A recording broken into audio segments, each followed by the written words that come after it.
going to talk about the Jets, right? Because they obviously got flatlined last night. And the question that we have is, can Aaron Rodgers and the Jets finally, figure things out? So, Zach, the mic is yours once more. Yeah, well, this was an interesting game last night, just considering the sense that I think I can make the case, man. Like, this was probably the worst game I could remember this version of the New York Jets defense playing. Really an hour before the game, to announce that Christian McCaffrey, the best running back in the NFL, he's out for the 49ers. He's not going to play. And there was actually some controversy. I should mention that too. After the game, Jordan Mason, the young running back for the 49ers, he had a career night. Props to him. I thought he was phenomenal. Jets just couldn't tackle him.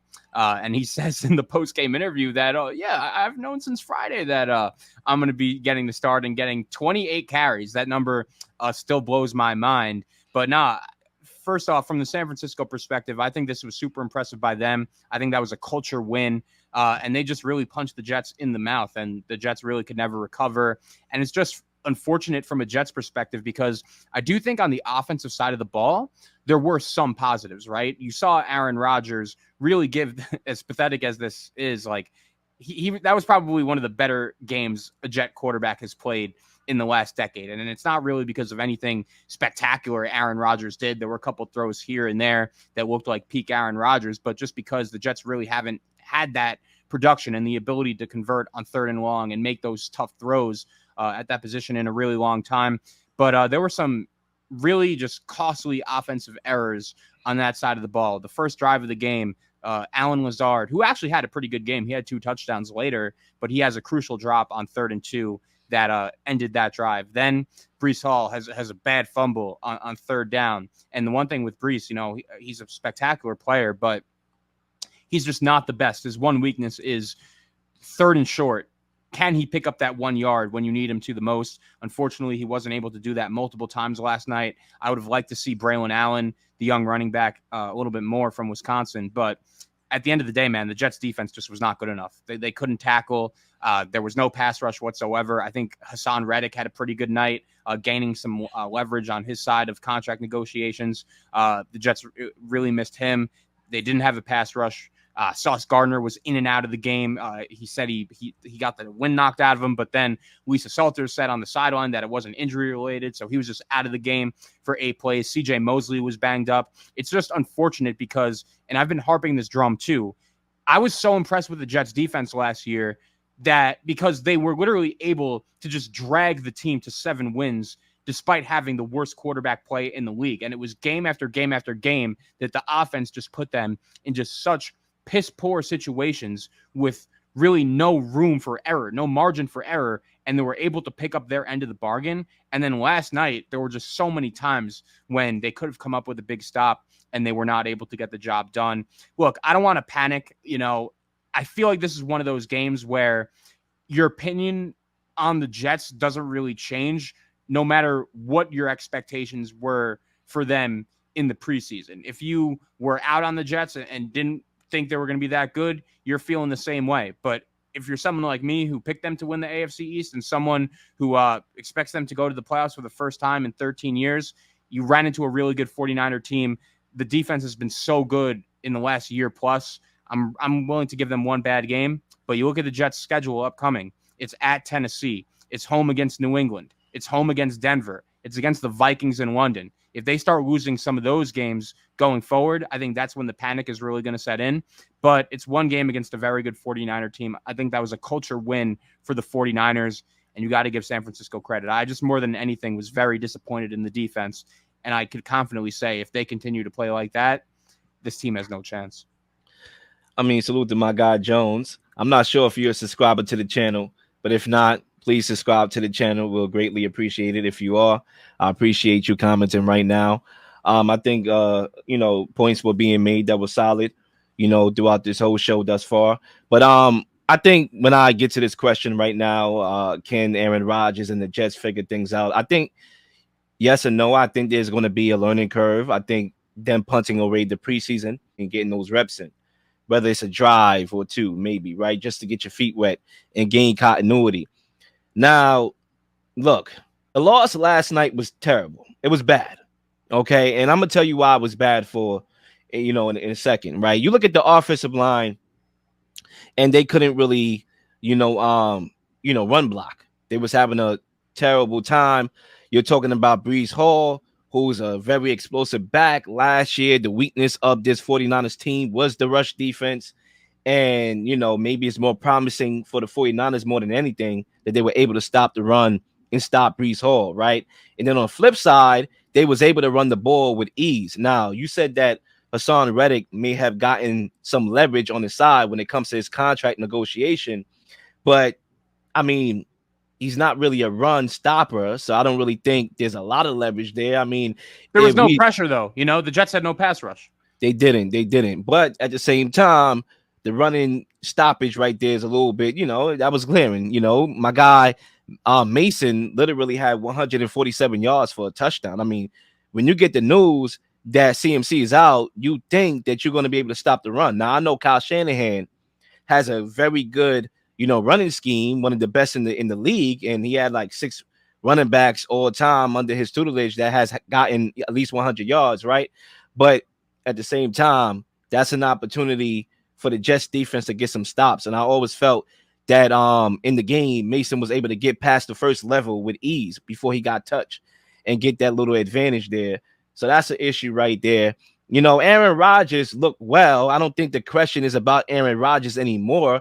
If we had any questions about Aaron Rodgers, I think it was pretty much answered last night. He looked calm. He looked like a leader. Clearly, there's going to be an advantage that the Jets are going to have at the line of scrimmage because of his, IQ and knowing, what to look at, how to call audibles and stuff like that, and how to have situations like the touchdown pass to Alan Lazard off a free play.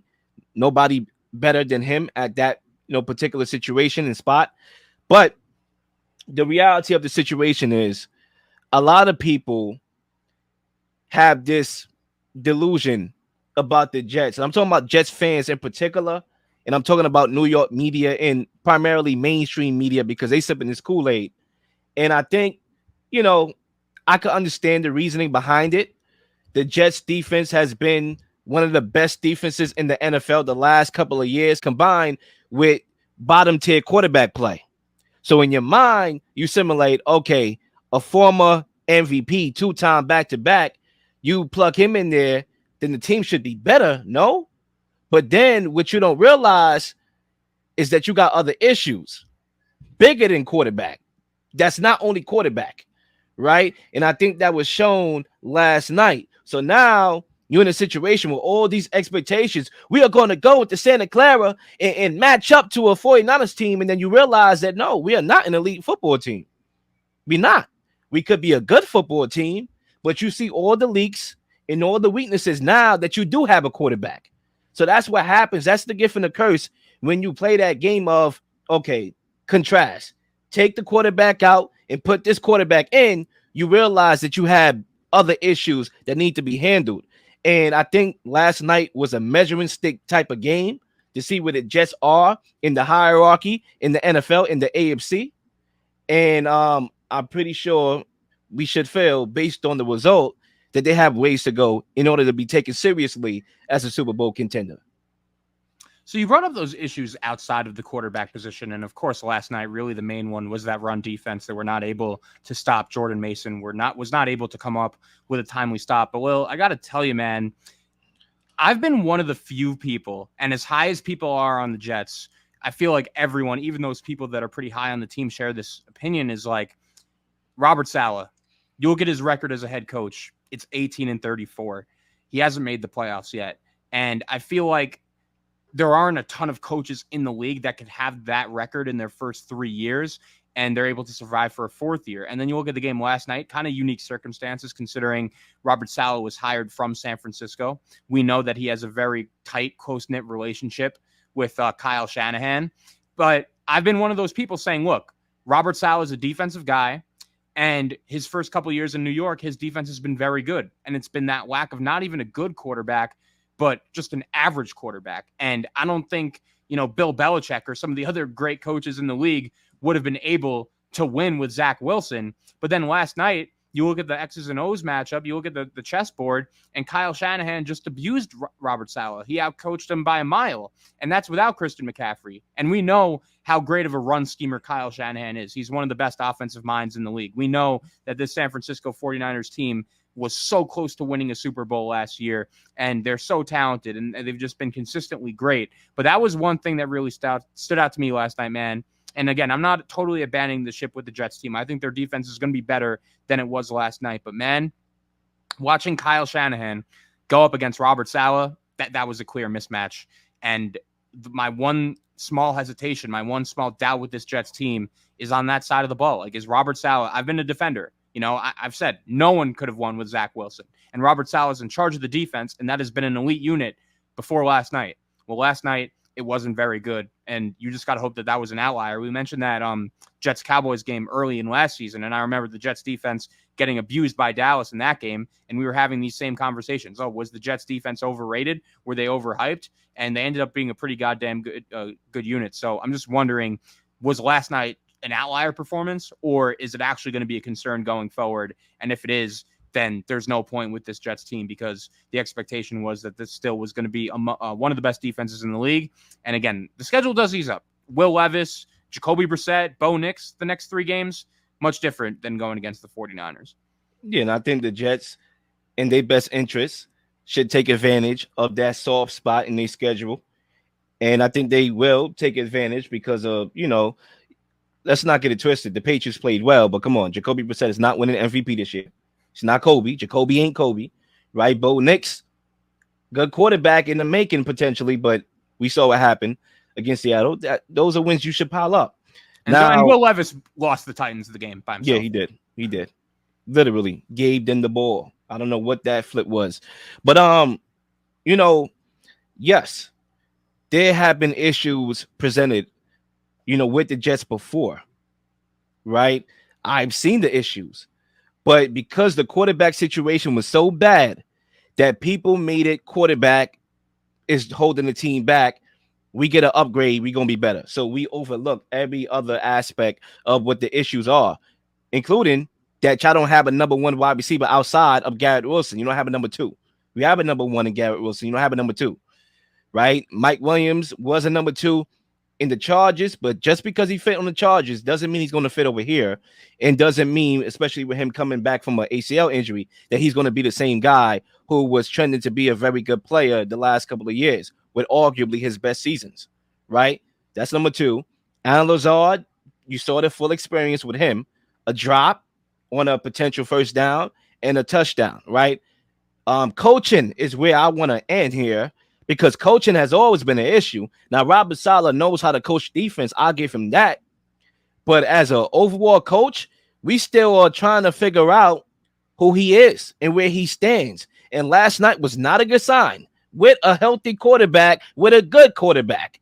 All right. Now, if y'all want me to believe, and I'm not talking about you, Zach, I'm talking about guys like Zay who got the Jets winning or getting to the Super Bowl, at least one of the two, right? That the Jets are going to win or get to a Super Bowl with Robert Saleh as a head coach, especially knowing the importance of coaching in the playoffs in the NFL, is like convincing me that cats and dogs is raining cats and dogs is not a metaphor. Excuse me. It's reality. No, it's a metaphor, right? It's not reality. So you look at this game and you look at the coaching, the offense was too predictable. Nathaniel Hackett is not a guy that I want calling my plays.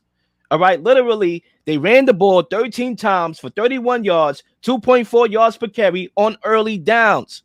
I was watching the game with my own 2 eyes.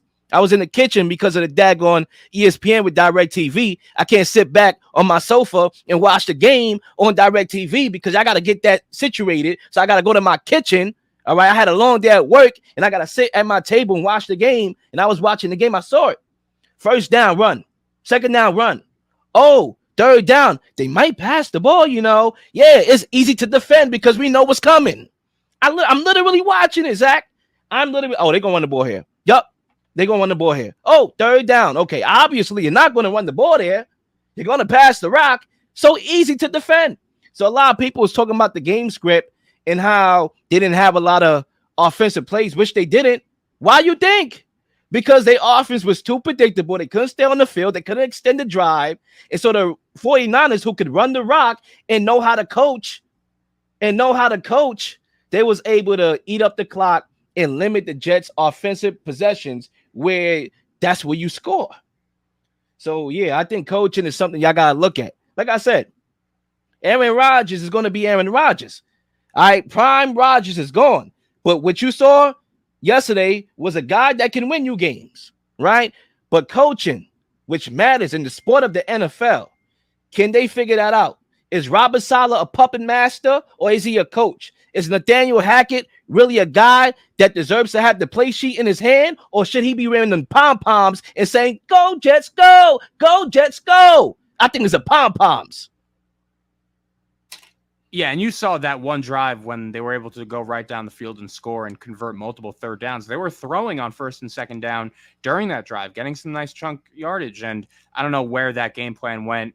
Look, the offense had flashes, but at the end of the day, they weren't consistent enough. But that's expected. This is Aaron Rodgers' first football game in, full football game in over a year and a half. It's just the defense was what really disappointed me. And I understand you're going against the 49ers, but I think that goes back to the point we've both been making throughout the segment on coaching. Like, if Robert Saleh's defense isn't going to be good, then what's the point of having him around, because we all know that's his one real big specialty. Yeah, really. And he's not a guy. I mean, he gets ate up by the media all the time. Literally, we could tell he's a puppet master.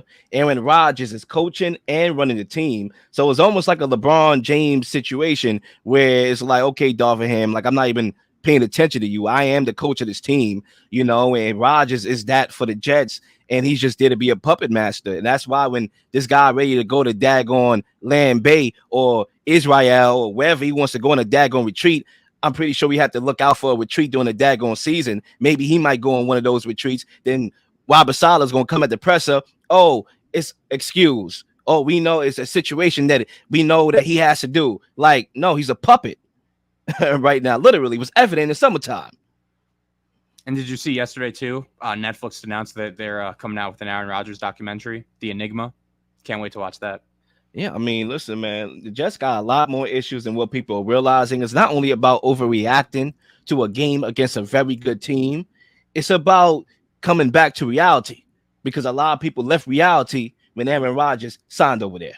Well, on my last point, Zach, and this is my last sentence, feel free if you want to respond to that or no, we can move on to halftime. But the Jets was up 7-3 at one point in this game, and the 49ers ran 44 of the game's next 51 plays. That can't happen. You're not going to give yourself an opportunity to match points when you don't have the ball and when you can't stay on the field. Yeah, and the defense was gassed. Now, the one interception Rodgers thrown, I think part of it was on him. Part of it was on Garrett Wilson, too. Just a tough bounce. But the defense, they gave up points. There was a stretch in the game. They gave up points on 8 consecutive possessions. Now, some of that could have to do with the fact that they were gassed. But, hey, the Jets went into the halftime locker room. The game was still in reach. They were losing, but it was still right in reach. They bend but didn't break, held San Francisco to a couple long field goals in the first half. But when the 49ers just started the second half driving right down the field, Juwan Jennings is converting a 2nd and 19. That just can't happen. You got to be better than that, especially when you're a team that should be known for their defense. I mean, look, I don't agree with that, because we saw in his last year in Tampa Bay where they had that stale play calling with Brian Leftwich, who got fired, right? And then, Eric Bowles, Todd Bowles, right? He had some mismanagement of certain games in that year, primarily against the Browns. I remember that game, the Browns and the Tampa Bay Buccaneers. He didn't call timeouts to give them enough time with the ball to win the game. Coaching matters. And even the GOAT, needs a good coach. Coaching definitely matters. You subtract Andy Reid from Patrick Mahomes, it's not happening, Knock. Just being honest. Coaching matters. Well, just refresh my mind. Are we done with this? Are we going right to halftime? I made a mistake. We're going to the 49ers, and then we're going to go to halftime here. So let's go to the 49ers right now and talk about things from their perspective. Did the 49ers make the biggest statement in week 1, Zach? I think it's an interesting question because there are a lot of teams I think that fit the bill for this. We spoke about the Cowboys. I think they're a team that is a worthy candidate as the answer to this question. The Vikings are a team that comes to mind, and Sam Darnold, a great performance by him. I'll even highlight a player opposed to a certain team. I thought Josh Allen won the Bills the game literally by himself against the Cardinals. I think Buffalo could have gotten smoked if he wasn't out there on the field. The Saints are another team just dominating the Panthers from start to finish. Baker Mayfield and the Buccaneers were great. But I do think the 49ers, they do have a realistic argument as the team that made the biggest statement in week one. Because look, we know this Jets team has gotten a ton of hype this offseason. And San Francisco, kind of like what I mentioned about Dallas too, they've been in the headlines for all of the wrong reasons this offseason with Trent Williams and Brandon Ayuk, everything going on there. But I said it. I think that was just a culture win for them last night, really dominating the game for the last three quarters, especially. I thought Brock Purdy was phenomenal. One of the better games he's played in recent memory, and I know his stats weren't completely off the charts. He's had better statistical games, but I just think watching him, he just knows where the ball should go and puts it there every single time, and he is literally the perfect quarterback to run this Kyle Shanahan offense. If you were to ask Kyle Shanahan if he were to want anyone else running this system, I don't think he would take it. He loves Brock Purdy. I think he's perfect for the 49ers. I think San Francisco is going to pay him. Deebo Samuel looked pretty good, made a couple guys miss.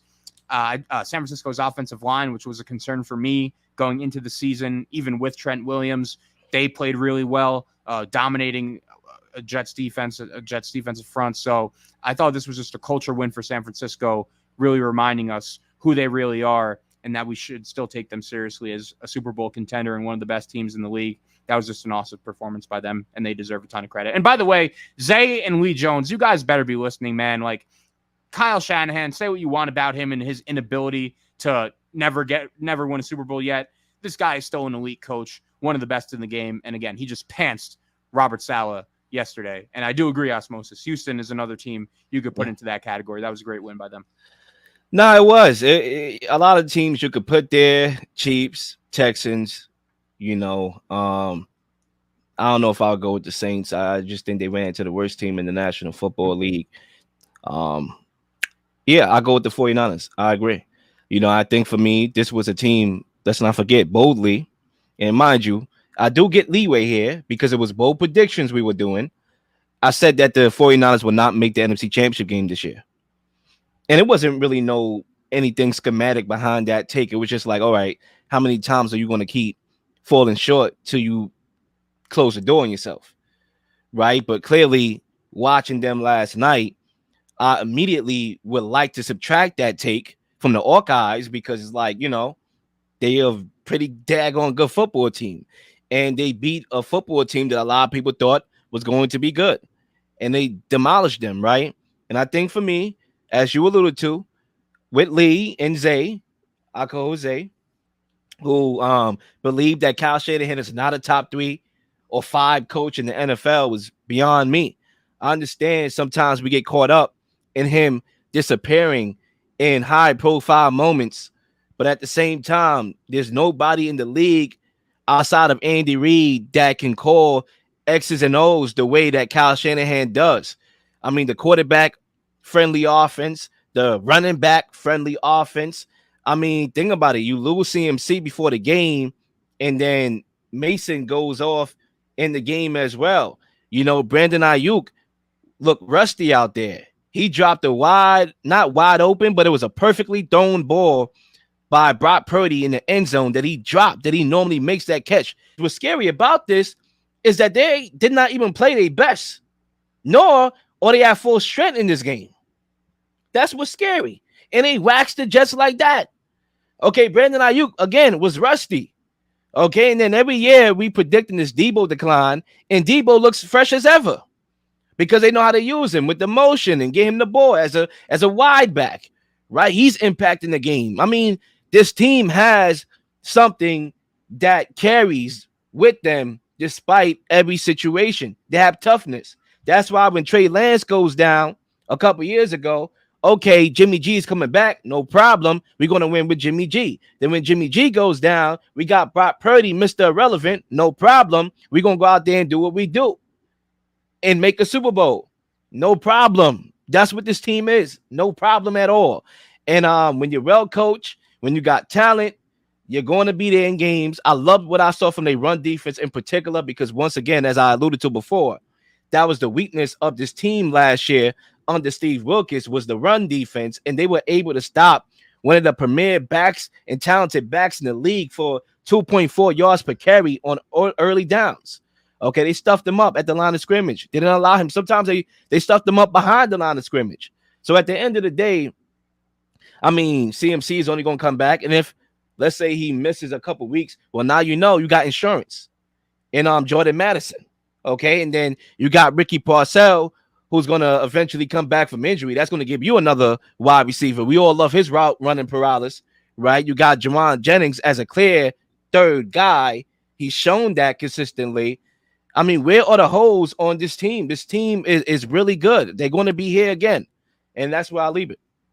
Yeah, and I think you made a good point about their defense being improved. We know that, I think really since the season started last year, right, there was just a little bit of disconnect between Steve Wilkes and all of the other 49ers that have been there for a while. You remember on that Monday Night Football game, they lost against the Vikings. Kyle Shanahan just threw Steve Wilkes completely under the bus. I like this new defensive coordinator they got, Nick Sorensen, a guy that played in the league for a long time. So I do wonder if that could be like an underrated addition that not a lot of people saw coming, is adding Sorensen and this defense being better than we realized. Because their defense always had the talent, but Nick Bosa held out last year too.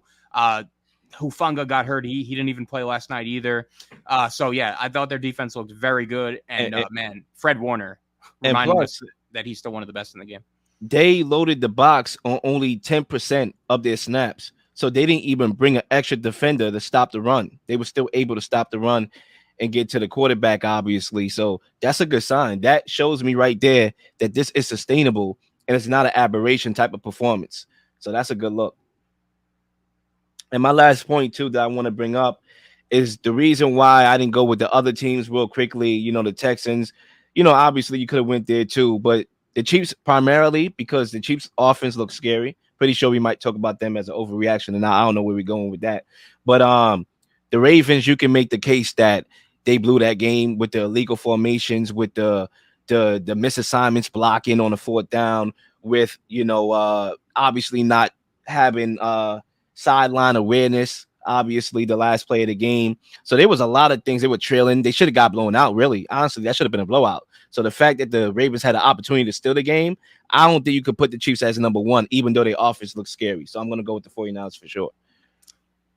Well, let me ask you this, and maybe this will come up in your overreactions. If you're planning on it, feel free to hold off. But do you think after one game, it would be an overreaction to say that the two teams that played in the Super Bowl last year, the Chiefs and the 49ers, still look like they're just clearly the two clear-cut best teams in the NFL right now, and it's like those two teams and everyone else? Because I have heard people say that.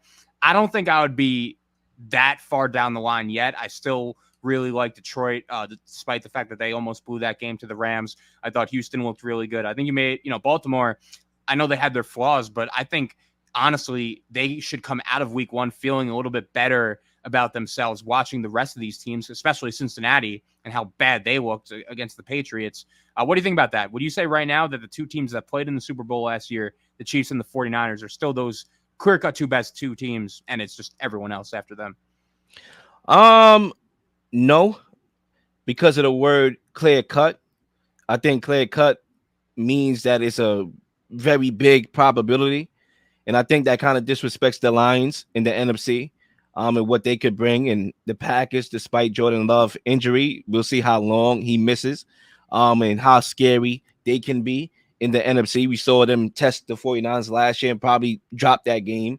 And the AFC, with the Chiefs, we'll see if the Bengals could get their act together. We know they have a history of slow starts. And they play this week too. And they play this week on Sunday. Yep, exactly. So that's going to really answer a lot of questions. I think really, to be honest with you, the only team I see beating the Chiefs is the Bengals. So I think based on how that game go, we can have a real clear indication of how far the Chiefs are going in the AFC.